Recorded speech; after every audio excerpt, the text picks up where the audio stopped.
सना Yusuf case, उसका कातिल उमर हयात और ये उसका घर है। ये दरवाजे को ताला लगा हुआ है। यहाँ पर किसी किस्म का उनके घर का कोई फर्द यहाँ पर मौजूद नहीं है।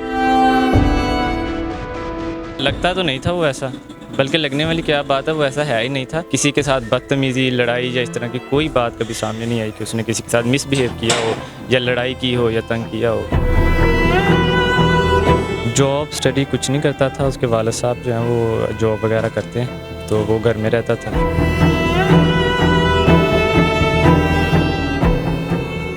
अस्सलाम वालेकुम नाज़रीन, आपका मेज़बान असलम मूसा आपकी खिदमत में हाजिर है और आप देख रहे हैं न्यूज़ अलर्ट। नाज़रीन, सना यूसुफ केस इस टाइम मैं कहता हूँ पाकिस्तान ही पूरी दुनिया में ट्रेंड बना हुआ है। उसका कातिल उमर हयात फैसलाबाद जड़ावाला से उसका ताल्लुक है और ये उसका घर है। ये दरवाजे को ताला लगा हुआ है। यहाँ पर किसी किस्म का उनके घर का कोई फ़र्द यहाँ पर मौजूद नहीं है। इसी घर से गिरफ्तारी हुई है और उस बच्चे का करैक्टर क्या था, तमाम तर तफसीलात यहाँ के जो लोग हैं इलाका मकीन जिनके सामने वो बड़ा हुआ है, उनसे गुफ्तगू करने की, जानने की कोशिश करेंगे कि आखिरकार उस उमर हयात का करैक्टर क्या था।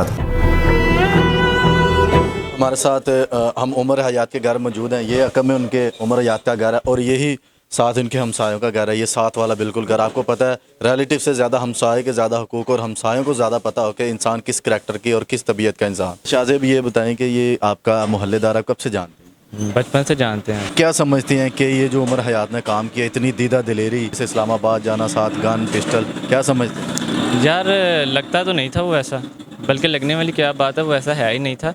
ठीक है, ये अब पता नहीं इसके पीछे जो इतना बड़ा सान्या हुआ है, इसके पीछे क्या बैकग्राउंड है इसका, जो उसने इतना बड़ा स्टेप लिया है। किसी के साथ बदतमीज़ी, लड़ाई या इस तरह की कोई बात कभी सामने नहीं आई कि उसने किसी के साथ मिसबिहेव किया हो या लड़ाई की हो या तंग किया हो। कभी उसने डिस्कस की हो इसके सना के बारे में कि मेरा इससे सारा रिलेशन है, या मैं इससे मिलता हूँ, या मैं गिफ्टिंग या कोई भी मामला? मेरे साथ तो कभी डिस्कस नहीं किया, लेकिन वैसे ये बात है कि उसके जो है ना वो मतलब कि टिकटॉकर्स के साथ जो है ना वो राब्ते में लिंक्स वगैरह थे। उसको शौक था वैसे टिकटॉक बनाने का या उनके साथ राब्ते में रहने का या इस तरह का। क्या करता था? स्टडी करता था? कोई जॉब करता? जॉब स्टडी कुछ नहीं करता था। उसके वालिद साहब जो हैं वो जॉब वगैरह करते हैं, तो वो घर में रहता था।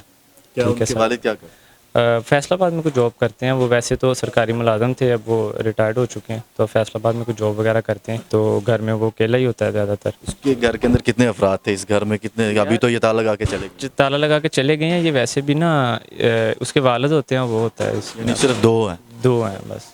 वो अकेला ही घर में होता है, वालिद उनके जॉब पे चले जी ऐसे ही अकेला, ज़्यादातर वो अकेला ही होता है। कितने बहन भाई? एक बड़ा भाई था, इसका इंतकाल हो गया बड़े भाई का, और दो सिस्टर्स हैं, वो मैरिड हैं, और एक ही है। इनके वालिद का क्या करैक्टर था? क्योंकि कोई भी माशरे में शख्स रहता है या कोई भी रहता हो तो करैक्टर एक देखा जाता है कि इसका बैकग्राउंड। यार करैक्टर वाइज बुरे नहीं थे वो, ठीक है, और करैक्टर वाइज जो है वो अच्छे थे, मिलनसार थे, ठीक है।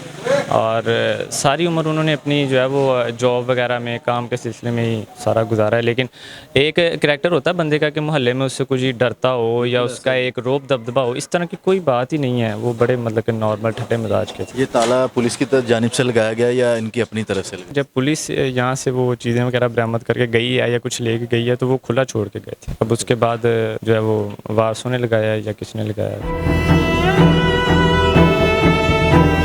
नाज़रीन, आप इनके बारे में क्या कहना चाहते हैं? मेरी कीमती राय का इज़हार करें। इसी के साथ अपने मेज़बान असलम मूसा को इजाज़त दें और देखते रहें न्यूज़ अलर्ट।